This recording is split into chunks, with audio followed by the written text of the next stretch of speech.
అందరికీ నమస్కారం. నా పేరు కొత్తపల్లి బాలసుబ్రహ్మణ్యం బాలు, ఈస్ట్ గోదావరి సెక్రటరీ మరియు all India senior ranking tournament 2025 organising secretary.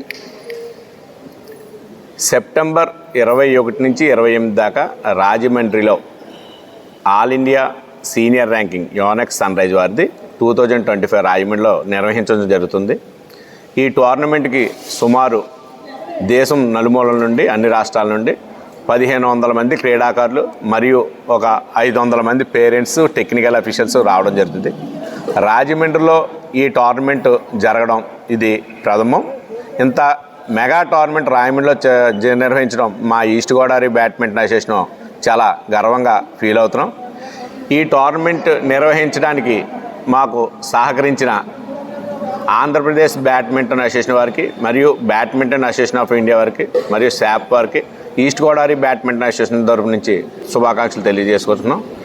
ఈ టోర్నమెంట్కి మా రాజమండ్రి సిటీ ఎమ్మెల్యే అయిన ఆదిరెడ్డి శ్రీనివాస్ గారి ఆధ్వర్యంలో మరియు రాష్ట్ర మంత్రివర్యులు కందులు దుర్గేష్ గారు మరియు పార్లమెంట్ సభ్యులు పురంధేశ్వరి గారు మరియు ఎమ్మెల్సీ సోమవీరాజు గారు మరియు ఇతర శాస్త్రజ్ఞులు వీళ్ళందరి సహకారంతో రాజమండ్రిలో ఈ టోర్నమెంట్ 8 రోజులు కనుల పండుగగా జరుగుతుంది.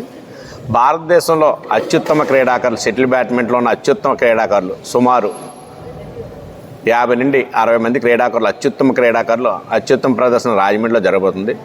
ఈ టోర్నమెంట్ ఇక్కడ నిర్వహించడం వలన రాజమండ్రి మరియు ఈస్ట్ గోదావరి జిల్లాలో ఉన్న అప్కమింగ్ ప్లేయర్స్ అందరూ కూడా వచ్చి దీన్ని ప్రత్యక్షంగా చూసి ఇన్స్పైర్ అయ్యి వాళ్ళు కూడా మంచిగా ఆడడానికి ఈ టోర్నమెంట్ ఉపయోగపడుతుంది. అదేవిధంగా ఈ రాజమండ్రిలో చేసే ఈ టోర్నమెంట్కి మా ఆర్గనైజింగ్ అంటే ఈస్ట్ గోదావరి బ్యాడ్మింటన్ అసోసియేషన్ ఉన్న ప్రతి మెంబరు దీనిలో కష్టపడి నిర్వహించడానికి సహకరిస్తే ఈ టోర్నమెంట్ అత్యుత్తమంగా జరుగుతుంది. వీళ్ళందరూ సహకారం వల్ల ఈ టోర్నమెంట్ చేయడానికి ముందుకొచ్చాం. అదేవిధంగా రాజమండ్రిలో షటిల్ బ్యాడ్మింటన్ నేర్పే కోచ్లు వీళ్ళందరూ కూడా ఆడే సీనియర్ ప్లేయర్స్ అందరూ కూడా రిక్వెస్ట్ చేసి ఈ టోర్నమెంట్ నిర్వహించడానికి మాకు సహాయ సహకారాలు అందించాలని కోరుతున్నాం.